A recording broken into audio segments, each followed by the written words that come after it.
Sebelum Ustadz Hendra Khalid menyampaikan tausiah, saya izin sedikit berpantun, Ustadz. Silakan, Ustadz. Mengunyah sirih dari tatakan sambil berbincang tentang harga pakan. Terima kasih kami ucapkan kepada Al-Ustadz Dr. Hendra Khalid MA yang kami muliakan. Amin, syukran.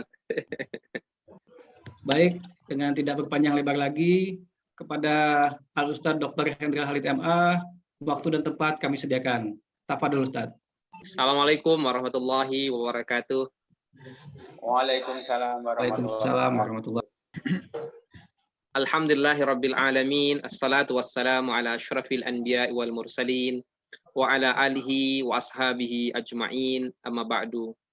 Semoga Allah yang Maha Mulia memuliakan kita semua yang hadir di majelis ilmu ini dan menerima segala amal ibadah kita, sholat kita, sedekah kita, dan semua amal kebaikan kita di hari ini. Allah jadikan sebagai amal terbaik kita dan keluarga, dan insya Allah mengantarkan kebahagiaan dunia dan akhirat untuk kita dan keluarga. Apa kabar Bapak Ibu sekalian di hari ini? Senang ketemu dengan Bapak Ibu sekalian, meskipun inilah pertemuan pertama di Masjid Salahuddin ini. Wasilah dengan Pak Ustadz Triongko, kebetulan beliau kuliah di S2 ITB Ahmad Dahlan, insya Allah luar biasa. Doakan semangat beliau, masya Allah luar biasa belajar ekonomi syariah, dan mudah-mudahan jadi doktor atau profesor nanti yang memadukan antara pajak dan ekonomi syariah yang insya Allah bermanfaat untuk keluarga Islam Indonesia dan umat. Dan didoakan juga untuk semuanya Bapak Ibu sekalian yang hadir di majelis ilmu ini. Bapak Ibu sekalian yang dirahmati oleh Allah, tema yang diberikan pada saya di hari ini adalah di hari pajak ini adalah yaitu tentang sumber penerimaan negara dalam Islam. Saya lihat beberapa tema sudah disampaikan, bagaimana hukum menjadi petugas pajak, kemudian fikihnya, ya, dan hari ini kita bicara tentang sumbernya. Jadi masya Allah luar biasa, dan ini tentu sangat bermanfaat sekali. Nah Bapak Ibu sekalian yang dirahmati oleh Allah, nah kalau bicara tentang sumber pendapatan negara dalam Islam, ya, maka kita berbicara tentang yaitu tentang instrumen fiskal, ya. Jadi kita bicara tentang kebijakan fiskal. Apa itu kebijakan fiskal? Ya mungkin Bapak Ibu yang bertugas di di Direktorat Dirjen Pajak tentu akan lebih memahami dibandingkan saya yang masih belajar di sisi ini. Nah, kalau kita bicara tentang apa itu kebijakan fiskal, adalah kebijakan mengendalikan pendapatan dan belanja negara, atau sering dikenal dengan istilah APBN. Nah, Bapak Ibu sekalian yang dirahmati Allah, kalau kita bicara tentang instrumen kebijakan fiskal di dunia misalnya, itu paling kita melihat ada dua instrumen, yaitu pajak dan zakat. Nah, di Islam pada dasarnya diawali oleh zakat. Lalu kemudian ketika terbatas, maka pajak menjadi instrumen tambahan. Nah ini menjadi menarik kalau kita perhatikan misalnya seperti di ada nggak sekarang misalnya di dunia ini menerapkan kedua-duanya, misalnya dalam satu tempat misalnya pajak juga zakat juga. Nah di Indonesia sampai hari ini kita perhatikan bahwa pajak merupakan instrumen fiskal kita. Lalu kemudian kalau di Saudi bagaimana Ustadz? Nah di Saudi ini menjadi menarik bagi saya. Di Saudi itu pernah satu ketika, apa masih berlaku atau tidak sampai hari ini, yaitu Muslim membayar zakat, non-Muslim bayar pajak. Nah itu pintunya satu, melalui pintu Kementerian Keuangan. Lalu penyalurannya baru pada Kementerian Sosial. Nah ini menjadi menarik. Kalau di kita kan pajaknya Kementerian Keuangan, lalu kemudian zakatnya di bawah Kementerian Agama.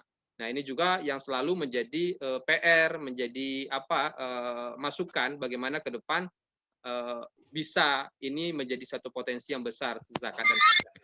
Nah, Bapak Ibu sekalian yang dirahmati Allah, nah kalau kita perhatikan instrumen fiskal dalam Islam atau sumber pendapatan negara dalam Islam ini ada banyak sekali pada dasarnya. Nah, kalau saya sampaikan tadi bahwa instrumen fiskal pertama sekali yang dikenal ya yaitu zakat misalnya. Jadi ketika Rasulullah hijrah dari Mekah ke Yasrib atau sekarang kita kenal dengan Madinah pada saat itu, ya sangat terbatas sekali pada awalnya bagaimana mengelola negara dan berbagai macamnya pada saat itu masih terbatas dari ya terutama sahabat-sahabat Rasulullah yang berhijrah tidak punya apa-apa kecuali punya mental berdagang, kecuali punya talenta berdagang dan berbagai macamnya. Nah, lambat laun kemudian baru kemudian berkembang, lalu kemudian ada perang, kemudian dapat ghanimah dan berbagai macamnya. Jadi kalau kita perhatikan pertama adalah zakat. Zakat itu apa? Harta tertentu yang harus dikeluarkan oleh orang yang beragama Islam dan diberikan kepada 8 golongan. Jadi ada 8 asnaf penerima zakat yang kemudian kita bisa lihat dalam surat Taubah ayat 60. Innamas shadaqatu lil fuqara wal masakin dan berbagai macamnya itu. Jadi jelas, dia tidak boleh diserahkan selain kepada 8 asnaf itu. Meskipun dulu pernah saya mengikuti sidang doktoralnya Prof. Didin Hafizuddin misalnya, guru saya juga yang pakar zakat, seorang penguji bertanya, apakah bisa zakat ini digunakan untuk membeli alat perang misalnya? Ya kalau umpama tidak ada lagi 8 asnaf semuanya, artinya semuanya sudah terpenuhi, nggak ada lagi orang miskin, fakir miskin dan berbagai macamnya, ya boleh jadi.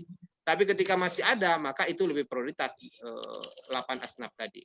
Nah, Bapak Ibu sekalian yang dirahmati Allah, lalu kemudian yang kedua adalah jizyah. Apa itu jizyah? Nah, jizyah ini adalah pajak perlindungan yang diberikan pada penduduk non-muslim pada suatu negara di bawah pengaturan Islam. Jadi kalau muslim tadi bayar pajak, maka ya tentu sebagai manusiawi akan bertanya, ya kan? Nggak adil dong. Gua bayar pajak, gua bayar zakat, lalu kemudian ikut perang dan berbagai macamnya, lalu kemudian bagaimana dengan non-muslim? Nah, non-muslim ini mereka membayar namanya jizyah. Nah, jizyah ini berkembanglah dari masa ke masa, jumlahnya juga akan berbeda-beda, dilihat kondisional. Lalu kemudian yang ketiga, ghanimah. Ya. Apa itu ghanimah? Ghanimah adalah harta rampasan perang, ya, yang diperoleh dari suatu wilayah yang didahului dengan peperangan.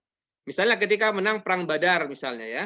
Nah, itu ghanimahnya harta rampasan perang itu menjadi pendapatan ya, pendapatan negara yang kemudian pada akhirnya turunlah ayat Al-Qur'an mengatakan ada istilahnya khumus ya, 1/5 dan berbagai macamnya, dan itu kita kenal Rasul dan berbagai macamnya.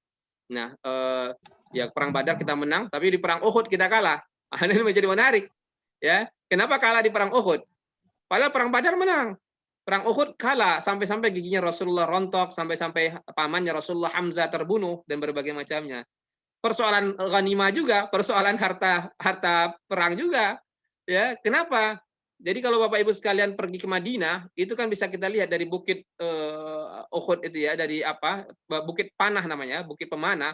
Di situ kan sudah diberikan oleh Rasulullah tempat untuk memanah, ya. Jangan turun kata Rasulullah. Tapi giliran pas sudah menang, kelihatan itu ghanimah, harta rampasan perang, ya.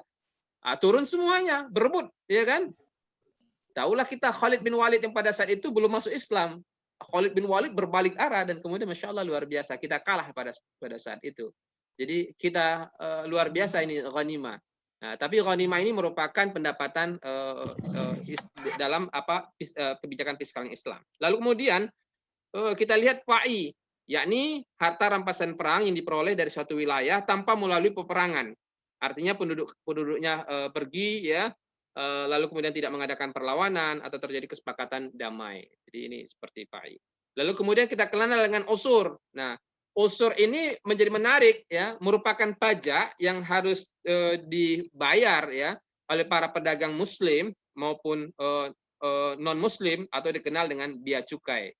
Nah, tapi ini menjadi menarik bagi saya bahwa besarnya juga berbeda-beda ya. Misalnya unsur di Muslim ada 5-10% ya, ada unsur yang 2,5%, lalu kemudian unsur ada 5% dan berbagai macamnya. Jadi ini sudah berlaku semenjak sebelum masa Rasulullah juga sudah berlaku. Jadi kalau melewati perbatasan dan berbagai macamnya.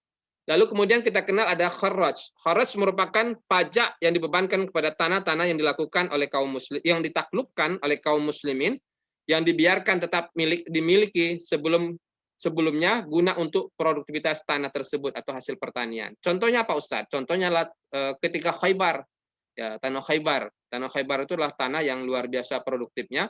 Kalau kita baca hadis tentang wakaf, itu berkaitan tanah Khaybar juga kan. suatu ketika Umar bin Khattab datang ke Rasulullah, ya Rasulullah, Anda punya tanah yang paling hebat, paling produktif, yang paling keren lah kira-kira gitu, tanah di Khaybar. Nggak ada tanah yang paling saya cintai kecuali tanah itu. Ini beda dengan kita kira-kira, nggak laku jual sana, nggak laku jual sini, baru diwakafin kira-kira. Ini beda dengan Umar kira-kira gitu ya. Jadi Masya Allah luar biasa Umar bin Khattab. Apa kata Rasulullah? Tahan pokoknya dan sabil samratuhu. Itulah inti ajaran wakaf. Jadi kharaj. Nah pada saat itu diperbolehkan ya untuk mengelola tanah itu dengan catatan ya dia harus membayar namanya kharaj ya gitu. Lalu kemudian ada kita kenal nawaib. Nawaib merupakan pajak yang dibebankan kepada orang kaya muslim dikarenakan negara kekurangan dana akibat perang yang panjang ya dan menghabiskan kas negara ya seperti perang Khandaq dan berbagai macamnya ya. Jadi kita kenal itu kan lama jadi ya karena nggak punya cadangan lagi maka diminta lah kira-kira gitu dibebankan kepada orang-orang kaya muslim pada saat itu.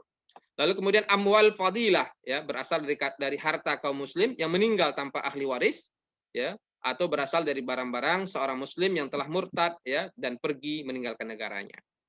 Lalu kemudian wakaf. Nah, wakaf ini apa Ustadz? Wakaf adalah harta benda yang didedikasikan oleh seorang muslim untuk kepentingan agama Allah dan pendapatannya akan disimpan di Baitul Mal. Nah, pada dasarnya kalau kita perhatikan ya, kalau kebijakan fiskal tadi di saat ini misalnya di modern hari ini ya, itu kita kenal dengan istilah APBN. Kalau kita perhatikan fungsi Baitul Mal pada masa Rasulullah itu hampir sama dengan fungsi fiskal hari ini, di mana dia menghimpun ya, menerima pendapatan negara dari zakat, jizyah, ghanimah, fa'i, unsur, kharat, nawaib, amwal, fadilah, wakaf dan berbagai macamnya. Nah, lalu kemudian disalurkan. Jadi hampir mirip. Kalau ditanyakan apakah fungsi fiskal ini sudah ada di masa Rasulullah? Sudah ada. Siapa melakukannya? Baitul Mal. Jadi ini menjadi menarik. Meskipun di masa Rasulullah tidak sekeren di masanya Umar bin Khattab. Masanya Umar bin Khattab ini sangat keren. Kenapa? Islam sudah bertebaran. Artinya Islam telah banyak sekali, sangat luas provinsi dan berbagai macamnya pada masa itu. Nah, Bapak Ibu sekalian yang dirahmati Allah, kalau kita perhatikan, kalau diringkas kira-kira beginilah kira-kira. Dari muslimin itu ada namanya zakat, ada usur, ada wakaf, ada amwal fadilah, ada nawaib, ada sedekah, ada khumus ya. Lalu kemudian dari non muslim tadi ada jizyah. Ya, jizyah itu apa tadi? Masih ingat? Pajak ya, pajak perlindungan ya. Pajak jiwa lah kira-kira gitu. Jadi karena dia dilindungi. Lalu kemudian ada kharaj, pajak tanah tadi kan. Lalu kemudian ada unsur ya, pajak bagi orang yang seperti cukai kira-kira dalam perjalanan dagang dan berbagai macamnya. Nah, ada sumber-sumber lainnya ya. Sumber lainnya apa tadi? Ghanimah. Ini kan darurat, kalau ada perang baru dapat kira-kira gitu. Kalau nggak ada perang kan nggak dapat kira-kira gitu kan. Nah, lalu jadi tentatif lah kira-kira. Lalu ada fa'i tadi juga, ada uang tebusan ya. Uang tebusan pada saat itu ya. Karena dulu kan masih mengenal misalnya ya riqab budak dan berbagai macamnya kan. Sekarang kan tidak ada. Ya. Lalu pinjaman dari kaum muslimin atau non muslim. Ini menjadi menarik. Pernah nggak Rasulullah minjam terjadi defisit anggaran fiskalnya? Pernah sekali. Ya, sebelum Fathul Mekah. Sebelum Fathul Mekah itu terjadi sekali saja itu. Kenapa terjadi? Karena jumlah muslimnya naik, sedangkan pendapatan zakatnya terbatas, mau tidak mau kan secara otomatis maka dia akan defisit anggaran kan. Tapi setelah itu dibayar, nyaris tanpa terjadi defisit anggaran, selalu surplus. Dan ini menjadi menarik kira-kira dalam catatan sejarah Islam. Nah, lalu kemudian untuk apalagi dari hadiah dari pemimpin atau pemerintah negara lain. Lalu kemudian untuk apa dananya? Penyebaran Islam, pendidikan dan kebudayaan, pengembangan pengetahuan, pembangunan infrastruktur. Nah, kalau hari ini memang pemerintah infrastruktur memang penting juga di masanya Umar itu sepertiga dialokasikan untuk infrastruktur. Jadi ini menjadi menarik pada dasarnya. Karena infrastruktur itu akan mempercepat ekonomi dan berbagai macamnya. Lalu kemudian pembangunan armada perang, keamanan, lalu penyediaan layanan kesejahteraan sosial dan berbagai macamnya. Bapak Ibu sekalian yang dirahmati Allah, lalu kalau kita perhatikan bagaimana sumber pendapatan saat ini misalnya, belanja negara saat ini. Nah, kalau kita lihat sumber pendapatan di APBN kita lebih besar dari pajak. Nah, ini tentu bagi teman-teman Bapak Ibu sekalian yang bertugas menjalankan tugas negara di bidang pajak sangat terasa sekali hari ini ya. Biasanya mendapatkan pajak dari wisata, hotel, dan berbagai macamnya. Kebingungan kan, hotel nggak dipakai sekarang kita, wisatanya juga nggak ada kira-kira. Jadi ini memang harus kemudian bagaimana caranya kemudian negara tetap berjalan, kemudian masyarakat tetap sejahtera. tentu ini menjadi PR kita bersama kira-kira. Nah, kita doakanlah wabah ini cepat berlalu ya, sehingga kembali normal, pendapatan negara tetap stabil, bahkan bisa banyak, dan kemudian masyarakat bisa sejahtera. Lalu kemudian dari non pajak, non pajak ya ada banyak sekali. Nah, dari BUMN dan berbagai macamnya ya, tentu di tengah pandemi ini juga menjadi PR kita bersama juga tentu kira-kira gitu. Lalu kemudian dari utang ya. Nah, utang ya tentu mudah, berhutang itu tentu mudah, tapi yang paling sulit itu membayarnya. Jadi ini yang paling sulit kira-kira. Jadi ya mudah-mudahan lah bisa dicicil lah kira-kira. Jadi ngeri sedikit juga kira-kira lihat hutangnya kira-kira. Lalu kemudian alokasinya untuk apa? Pendidikan, kesehatan, sosial, pertahanan, dan lain-lain. Nah, saya pikir Bapak Ibu lebih memahami ini karena memang sehari-hari di bidang ini. Lalu kemudian kalau kita bandingkan kira-kira negara modern dengan negara Muslim klasik kira-kira, di mana sih kesamaan dan perbedaannya? Hampir-hampir sama. Sekarang kita kenal ada pajak penghasilan perorangan, ya, ada zakat atas penghasilan individu, ya. Bahkan sekarang ada namanya zakat badan, lembaga badan usaha, ya kan, di undang-undang zakat kita semenjak undang-undang 3899, bahkan undang-undang 23 2011 tentang zakat, pengelolaan zakat, itu sudah diatur ada bahwa tidak hanya individu tapi juga badan. Nah, di pajak juga ada pajak badan kan, badan usaha. Lalu kemudian pajak penjualan, ya kita mirip-mirip lah dengan usur, tapi memang beda usurnya tidak penjualan, tapi setiap orang yang melewati perbatasan tadi, ya, jadi dia dikenakan. Artinya kalau dia dagang tidak kena kira-kira.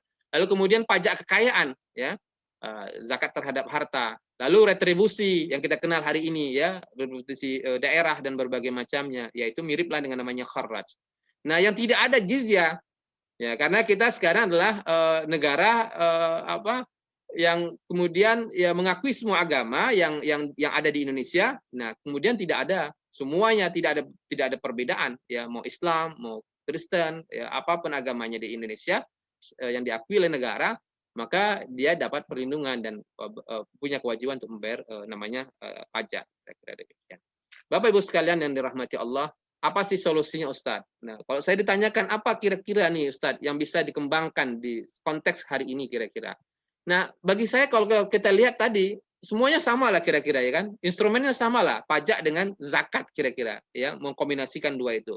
Nah, sekarang bagaimana caranya? Caranya sederhana bagi saya. Kalau saya punya sudah lama pada dasarnya saya mengusulkan ini pada dasarnya, bahkan sudah diterapkan juga di undang-undang tentang pajak, undang-undang tentang zakat sudah bisa kita ketemukan, ya, yaitu tentang insentif pajak. Insentif pajak bagi siapa? Bagi pembayar zakat dan charity amal yang lainnya. Dan bahkan saya mendapatkan informasi dari teman-teman yang kuliah, ya, yang bekerja di pajak, masya Allah luar biasa. Bahkan undang-undang pajak juga sudah mengakomodasi bagaimana insentif ini, meskipun jumlahnya belum sebesar kira-kira di Malaysia dan beberapa negara. Nah, jadi bagi saya yang kita harapkan insentif pajak ini terhadap zakat ini, zakatnya naik, pajaknya juga naik. Contohnya di mana? Di Malaysia. Nah, itu menjadi menarik bagi saya kira-kira gitu, ya. Jadi bagaimana pajaknya naik, zakatnya naik. Jangan sampai kemudian pajaknya naik, zakatnya nggak naik. Atau zakatnya naik, pajaknya nggak naik. Nah, bagaimana caranya? Caranya adalah melakukan insentif zakat. Artinya siapa yang membayar zakat, maka dia mendapatkan apresiasi dari negara dengan pemotongan pajaknya. Nah, dan ini menjadi menarik. Ya, meskipun sekarang sudah diterapkan di negara kita, tapi mungkin kalau jumlahnya akan lebih bisa dinaikkan sedikit, mungkin akan ada dorongan masyarakat untuk semangat membayar zakat, semangat juga membayar pajak. Lalu yang kedua, wakaf. Wakaf ini dahsyat, masya Allah luar biasa. Saya itu sampai merenung, ya. Andai kata suatu saat wakaf ini bisa berkembang, ya, di Indonesia, bahkan sekarang kita sudah punya Badan Wakaf Indonesia, ya, sudah punya apalagi namanya Basnas, kita sudah punya namanya KNEX, ya, Komite Nasional Ekonomi Syariah, langsung di bawah Presiden. Bahkan di situ ada satu direktur yang berkaitan tentang dana sosial, ya. Lalu masya Allah luar biasa. Coba bayangin suatu ketika kata Pak Presiden Jokowi, saya butuh jalan tol Sumatera misalnya, kan. Siapa yang mau berwakaf? Ana berwakaf seperti masanya Rasulullah dulu lah kira-kira gitu, kan. Siapa yang mau nyumbang untuk perang, kata Rasulullah. Kata Abdurrahman bin Auf, ana Rasulullah. Kata Utsman, ana Rasulullah, ana Rasulullah, ana Rasulullah. Kebayang oleh kita kalau suatu ketika wakaf ini menjadi sebuah gaya hidup kira-kira, menjadi sebuah tren di negeri ini. Jadi masya Allah luar biasa.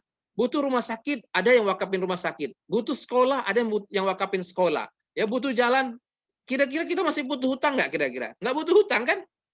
Ya, jadi riba pun hilang, hutang pun hilang. Nah, Masya Allah luar biasa. Ini dahsyat ke depan. Nah, karena kita ini berada di menerapkan pajak, maka bagaimana kemudian wakaf ini berjalan, pajak juga berjalan. Ya, maka insentif pajak caranya kan kira-kira demikian bisa dilakukan. Jadi ini Masya Allah luar biasa. Jadi masyarakat didorong untuk berwakaf, tapi didorong juga untuk membayar pajak yang Masya Allah luar biasa. Apa yang terjadi kemudian? Yang terjadi kemudian adalah zakat wakafnya meningkat, pajaknya juga meningkat. Kalau kedua ini meningkat, maka secara otomatis negara akan sejahtera dan masyarakat akan adil. Ya, jadi ketimpangan akan hilang kira-kira. Jadi Masya Allah luar biasa bagi saya. Nah, apa alasannya Ustaz Hendra untuk bisa mengatakan bahwa penting sekali insentif pajak terhadap zakat dan wakaf ini betul-betul serius? Karena pada tahun 2021 ini ya kita masih tetap menjadi negara negara paling dermawan di dunia. Itu dari mana Ustaz? Itu dari hasil indeks ya dalam laporan World Giving Index 2021. Negara paling dermawan, negara paling gampang bersedekah itu negara Indonesia. Di dunia loh, bukan di Indonesia, di dunia. Kebayang kemarin ketika Masya Allah Ustadz Hadi Hidayat dalam seminggu bisa dapat berapa miliar. Coba bayangkan, ya. Jadi Masya Allah luar biasa. Belum lagi kita bisa .com dan berbagai macamnya, berapa miliar, ya. Kalau butuh sesuatu. Jadi Masya Allah luar biasa. Nah, ternyata yang menarik bagi saya, hasil riset menunjukkan bahwa apa sih yang mendorong masyarakat Indonesia itu rela bersedekah mati-matian, bahkan pokoknya mati-matian gitu, kira-kira apa kira-kira? Ternyata faktor agama. Faktor agama inilah yang menyemangati umat untuk bisa bersedekah, ya. Di Al-Qur'an dikatakan masalul ladzina yunfiquna amwalahum fi sabilillah kamasali habbah, 1 jadi 7, 7 jadi 700. Masya Allah luar biasa dahsyatnya. Di ayat lain dikatakan manzal ladzi yuqridullah qardan hasanan, barang siapa yang memberikan pinjaman kepada Allah, Allah ganti. Kalau kasih pinjaman sama manusia diganti sama manusia paling 7% lah suku bunga bank atau 7%. Ya, bagi 12 bulan ekuivalen dengan 0,5%. Dengan Allah 707 juta. Sedekah 1 juta dapat 7 juta. Nah, ini saya lihat iklannya juga semangat berkorban. Nah, ayo berkorban. Jangan pernah takut berkorban melalui Masjid Salahuddin ini. Masya Allah luar biasa. Ini semangat para pengurus masjid. Masya Allah luar biasa. Ustadz kan pandemi Ustadz. Aku susah Ustadz. Nah, di dalam Al-Quran itu dikatakan sedekah itu dalam surah Al-Imran itu 134 itu dikatakan fisarra wadarra, dalam keadaan lapang maupun dalam keadaan sempit. Jadi dahsyat luar biasa.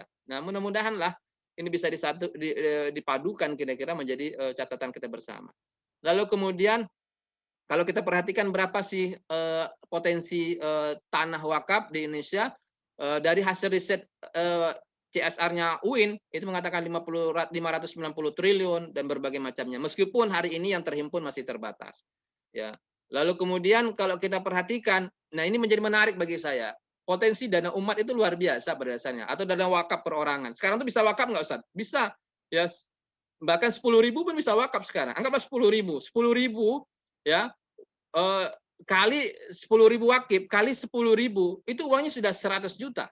Jadi jangan pernah sepelekan uang 10.000. Small is beautiful.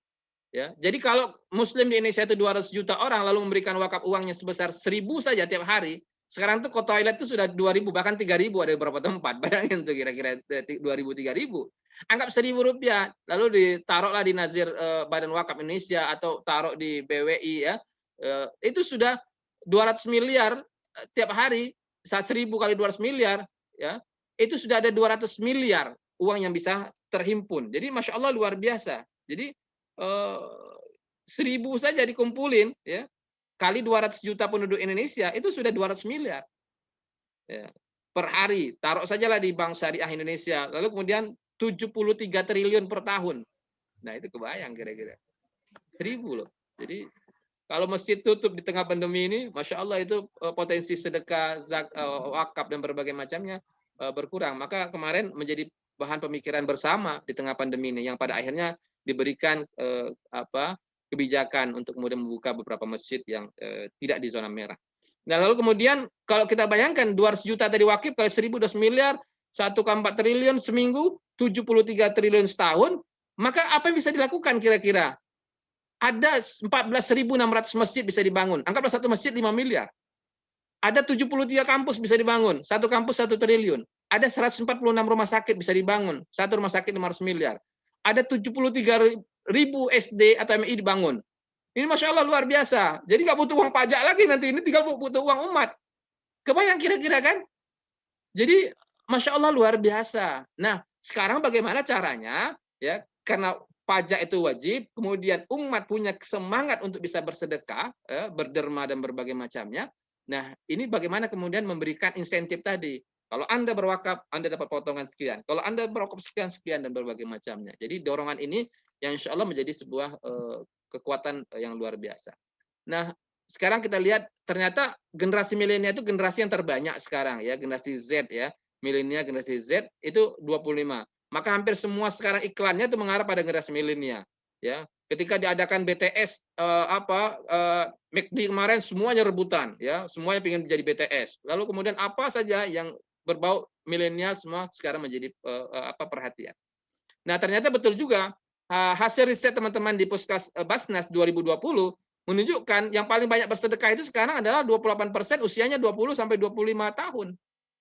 Nah, saya nggak tahu di pajak nih, pajak rata-rata jadi ini Masya Allah luar biasa. Ini terjadi tren pergeseran ya dari generasi tua pada generasi milenial.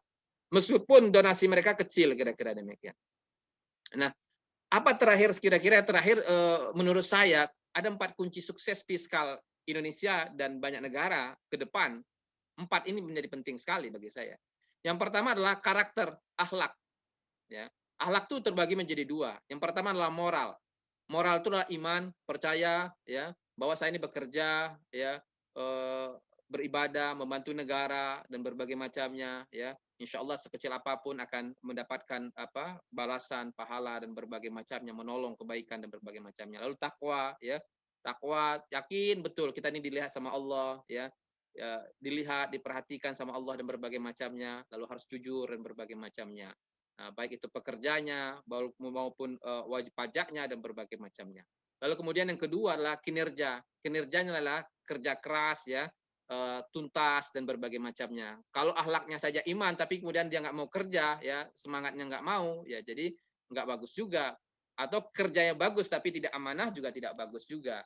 Lalu yang kedua adalah kompetensi. Kompetensi ini adalah kemampuan ya, dan berbagai macamnya. Yang ketiga adalah kolaborasi. Nah, kolaborasi ini menjadi menarik tentunya di hari ini. Hampir semuanya dilakukan dengan cara kolaborasi, kira-kira demikian.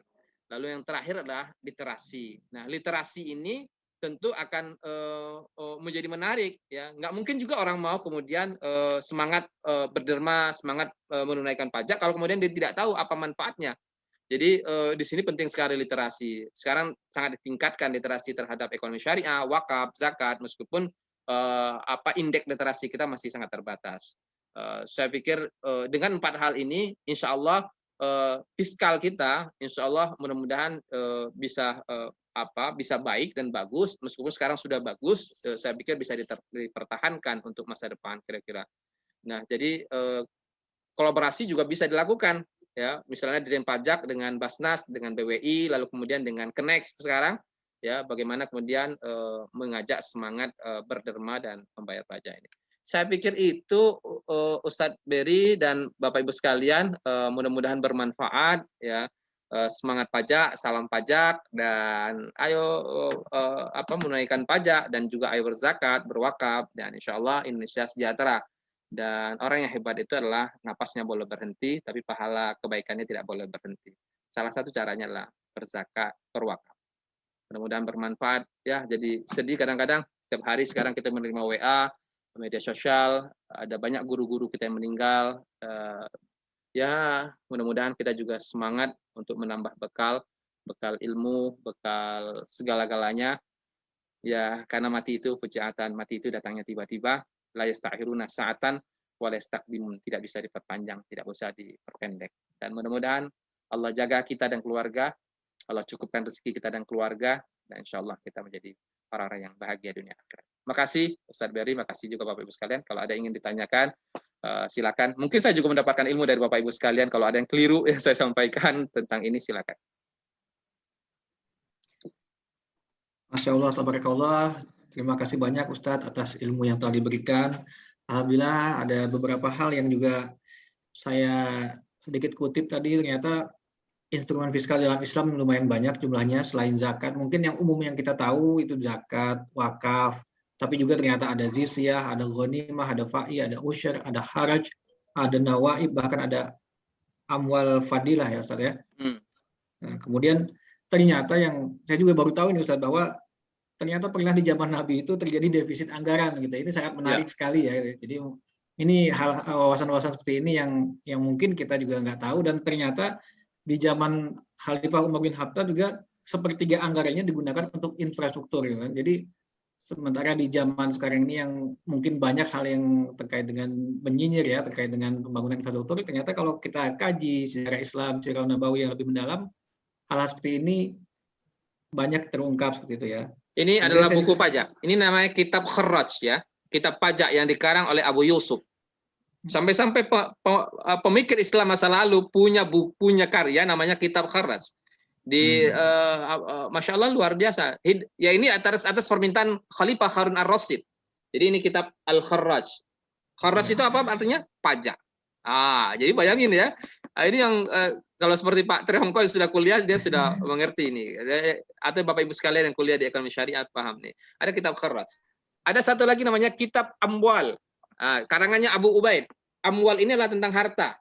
Kitabul Amwal yang kita kenal kalau di Adam Smith ada Wealth of Nation, ya, kekayaan negara. Ini kekayaan negara juga, bicara tentang keuangan publik.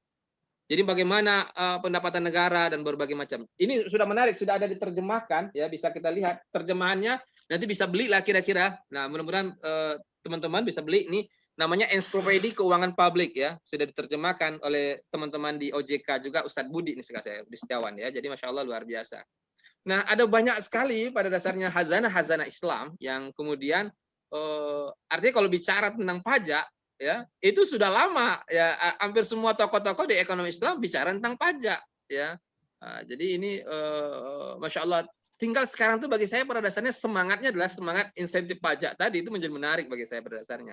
Ya, jadi kalau ditanya bagaimana Ustadz, nah ya pada dasarnya hampir tiap generasi membicarakan ini. Saya pikir itu Ustadz. Ya, terima kasih Ustadz, masya Allah, masya Allah. Jadi